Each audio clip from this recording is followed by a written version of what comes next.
Klausau. Labas vakaras. Labas. Kaip gyvenat? Ačiū, gyvenam. Gerai, kad gyvenat. Čia tu Dariau? Ne, Darius čia. O kas? Čia Jonas, paklausykit, man Tomą pakvieskit. Oi, čia toks negyvena. Negrįžo dar. Negyvena toks. Tomas. Tomas negyvena. Pas mus tokių nėra. Visokių yra, bet tik ne Tomų. O kokių yra? O kokių jums reikia, bet Tomų tikrai nėra. Tikrai atsiprašau. Man Tomo reikia. Nugi nėra tokio, atsiprašau, žinokit, aš labai užsiėmus, atsiprašau, tikrai negyvena toks. Klausom.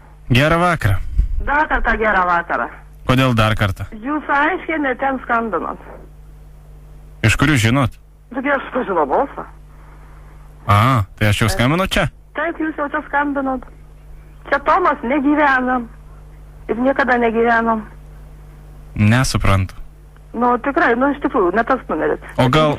56-065, Nu, ne ten skambina. O gal jisai kaip nors, kitų vardų pasivadinęs? Ne, iš tikrųjų, čia negyvena. Tomas.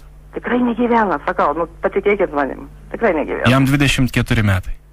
Man nesvarbu, čia negyvena tokį. Atsiprašau. Prašau. Klausom. Labas vakaras. Labas.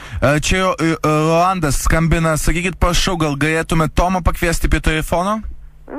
Tikrai Tomo nėra, nesupratau, kodėl savis... Aišku, kada jisai grįž? Jis čia negyvena.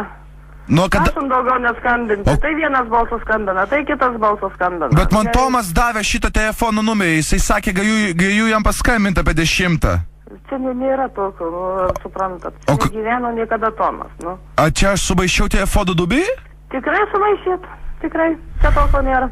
Kaip susidėvidau dabar? Tai ką dabar, atsinervinkit. Gerai. Atsiprašom, žmogus, mes tikrai užimtume. Bandysiu tada, atsiprašau, viso gero. Atsiprašau, viso gero.